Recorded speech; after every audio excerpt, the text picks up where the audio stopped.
Tom Nestor asked me to speak the other day. I said, sure. Then I had to stop and think, what do I say? What could I talk about at a police memorial on the beginning of National Police Week? What kept coming to mind is, what does it mean to be a police officer? Is it Andy Griffith or is it Barney Fife? Is it Roscoe P. Coltrane, or maybe it's Jim Brass from CSI? Maybe it's Harry Bosch, or better yet, Martin Riggs from Lethal Weapon. The fact is, what most people know about police officers is what they see on TV. Probably a much more accurate description is by Paul Harvey, when he said, "A police officer is a composite of most men, I guess, a mingling of saint and sinner." He said at any time a police officer must be a minister, a social worker, a diplomat, a tough guy, and a gentleman. I couldn't agree more. But what does it mean to me to be a police officer? Well, I've worked for the City of Cottonwood's Police Department for just about 18 years now. And what I see every day is this. I see officers of all types, young and old, big and small, and they're yelled at, cursed at, and called names, and yet they come to work anyway.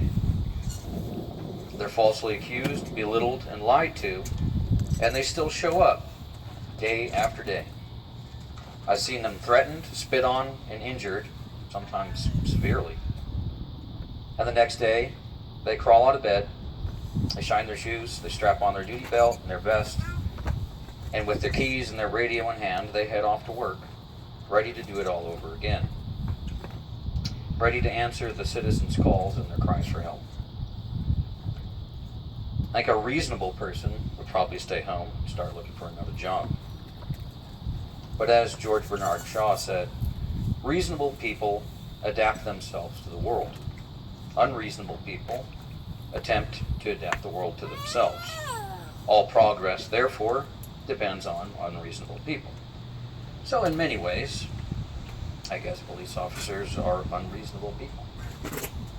I just attended a class about the effects of the years of law enforcement work can have on police officers, physically, mentally, and emotionally. They discussed the hazards to both the officers and their families. And it brought to mind some questions for me, like, what do we really ask of the men and women who serve as our peace officers? What are we asking them to give? They give those special days with their families so they can work a graveyard shift. They trade Christmas with the kids for Christmas with a criminal. They give up nights of sleep to track down a fugitive who just doesn't want to give up. Sometimes we ask them to give more than they have. And it's those times that they give everything for us. So why do they show up to work day after day? Why do they keep coming back for more? Because you're a cop when you believe you have to make a good place to live. It just doesn't happen on its own. You're a cop because all that is necessary for the triumph of evil is for good men to do nothing. Because you're a cop when you don't know how not to be one. Today we not only honor those who have made the ultimate sacrifice to make our country a good place to live, but also those that continue serving our communities and keeping our families safe. Thank you.